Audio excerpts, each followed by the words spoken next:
Well, a very good morning and thank you very much for joining us on GBS Morning Extra. It is the 24th day of the month of September 2019 and we are glad that you've joined us. Just a quick reminder, if you have any comments, suggestions or opinion, you can send us an SMS on 21144. You can also catch us on social media. Our hashtag is GBS Morning Extra. On Twitter, our Twitter handle is @KenyaGBS. Remember to watch this very episode on Facebook Live, and also you can catch us on YouTube. Well, to start us off this morning, we do start on a sad note where 7 pupils from the Precious Talent Academy perished, whilst 57 others were injured in the Monday morning incident. Moses Nyakiong'ora, the Secretary of the National Building Inspectorate, has termed the construction of the wall that collapsed in the school in Dagoretti as a death trap. He added that the material used was not suitable for construction. He, however, said that the government needs to carry out its investigation to establish how it was handed an operation license with such makeshift structures, which he termed as a death trap. Nyakiong'ora also said that the inspectorate has earmarked 750 buildings for demolition in Nairobi due to poor construction. He added that the inspectorate is carrying out its inspection on illegal or poorly constructed infrastructure in the country. Government spokesman Cyrus Oguna said that the government will cater for the medical expense of the injured pupils. Area MP Mr. John Kiarie also added that the school hosts about 800 pupils since there is no public primary school in the entire Ng'ando ward due to lack of land. Kiarie said that it is high time that the Ministry of Education step in and allocate them land for the construction of schools. Tuna blame serikali yetu. First and foremost, tukianzia na MCA wetu.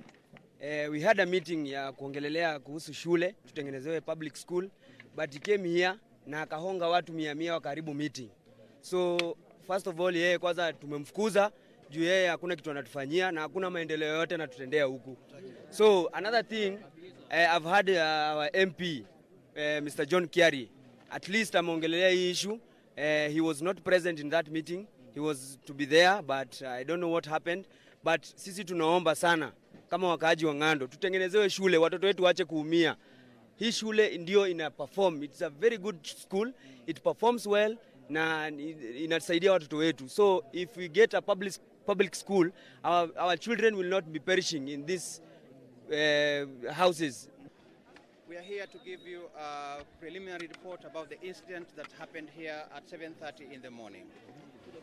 Now, we as a government, we are saddened by this incident, and we can give you only indicative figures that following the collapse of the building here, there have been 57 students that have been taken to hospital for treatment, and we can also confirm that there have been 7 fatalities. This is a private school, and for those who have been taken to hospital, the government is going to ensure that they get medical treatment. Other than that, there's going to be a comprehensive statement that will be given by the Minister for Education, Professor Magoha, later on in the day.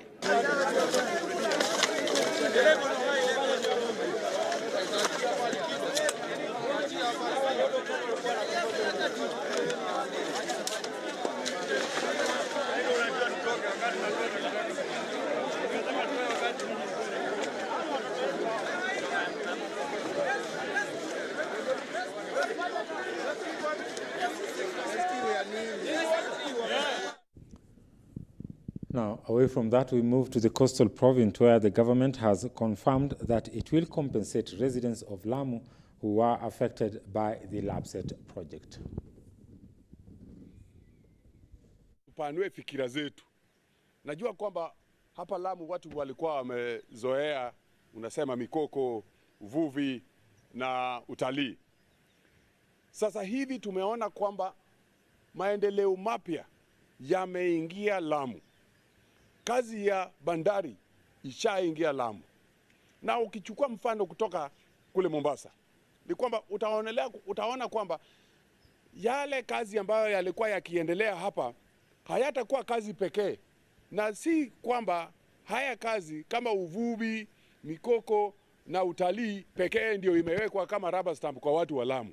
Watu wa Lamu ni kama watu wote katika dunia, kama vile watu wa Mombasa ama watu wa Durban kule Afrika Kusini ama watu wa kule Dubai ambao wameweza adopt new trade technologies, new industrial technologies, new living styles.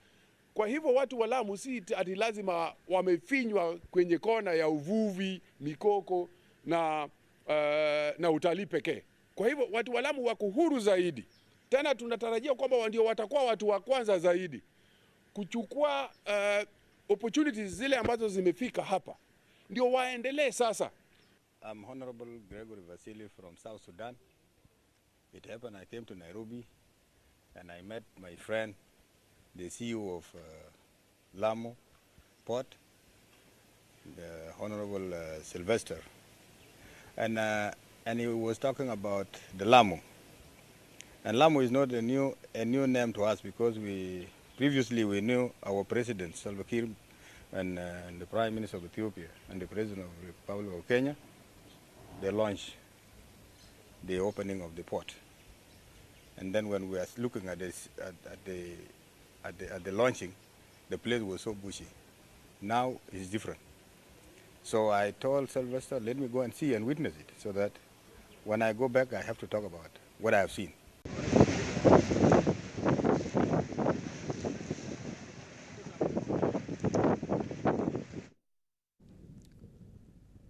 Now we still stick to the coastal province, to the coastal region, where Mombasa traders on Monday staged a demonstration against the government over a decision to transport all containers from the Kilindini Harbour to Nairobi Inland Container Depot.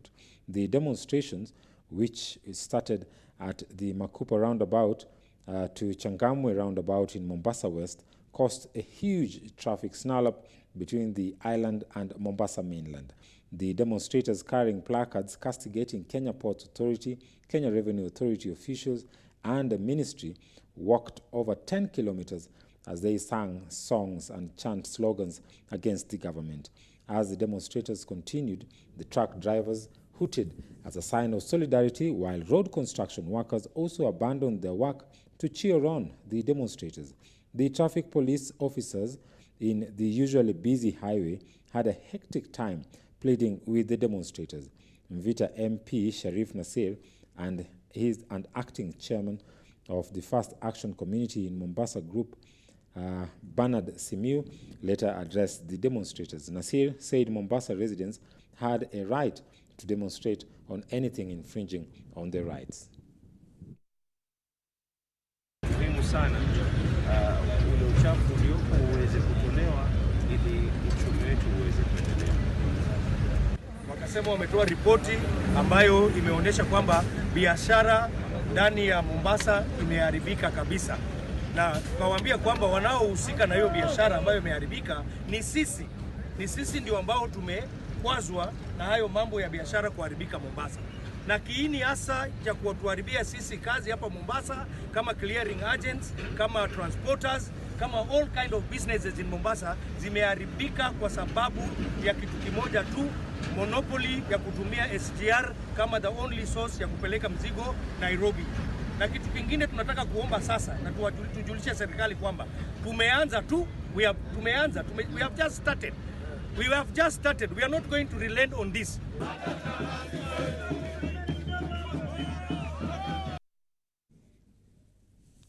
Well, we still are in the coastal region, where Mr. Jackson Mbithi has said that he has nothing but tears as he narrates how his mother died at his home on Friday last week after she was discharged prematurely from the Taveta Sub-County Hospital in Taita, Taveta. He says that he watched his mother die as efforts by a nurse they had contracted to give her home-based care bore no fruit. He blames the ongoing strike by health workers in the county for her mother's death.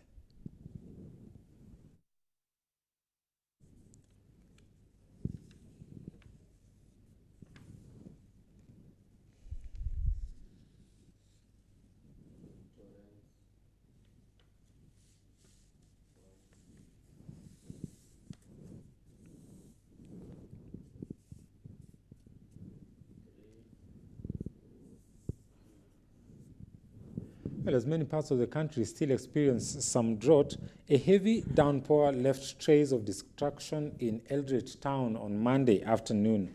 Transport was paralyzed on the Eldoret-Kitale highway after a tree fell and blocked the road at Bacon Estate on the outskirts of the town. The rains, which were accompanied by strong winds, started at around 1:30 p.m. and continued for hours. The town has been receiving heavy rains for the last 3 weeks.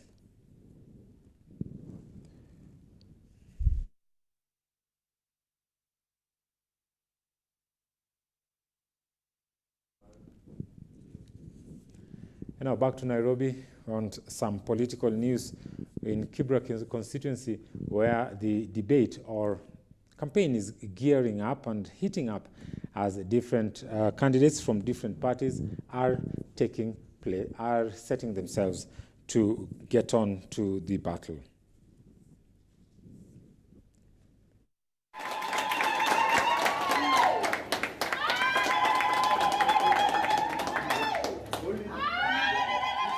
With each new dawn after the Kibra by-election was set, a new headline shifts up.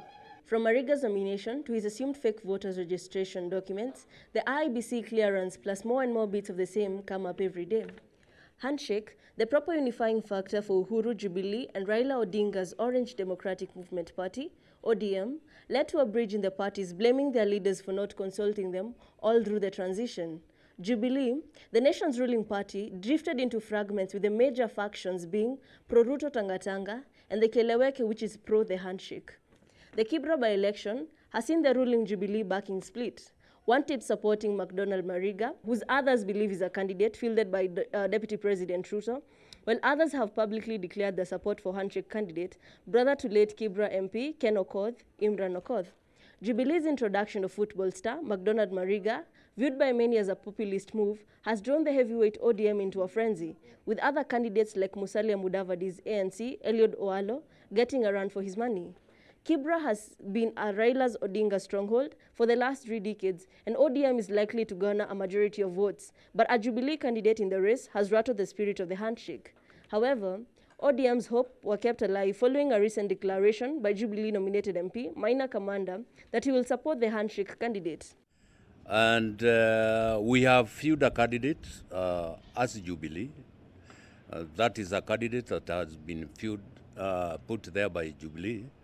But as a person, I will be with the nominee that has been nominated. Me, I call him handshake candidate. And there are so many other members of parliament who want to come and support him, just for one reason, that we have enjoyed peace in this country, and we don't want that peace to be thrown out by few people. Hata juzi mimi wasiwasi ilinishika wakati niliona Uhuru amepatia Mariga kofia, nikakuwa na wasiwasi, nikasema kwani handshake imeisha leo? Lakini nikaona kamanda ambaye ni kigogo wetu hapa Nairobi akasema hapana, yeye kama kamanda ana support nani? Bernard. Kwa hivyo sisi kama ODM hatuna wasiwasi. Other leaders from the Jubilee Party also have expressed their intentions to personally support candidates from outside their own party. It's pretty clear that the lack of support for Mariga by party members is because of the perception that he was a Ruto project, as the president's support was not evident until his endorsement.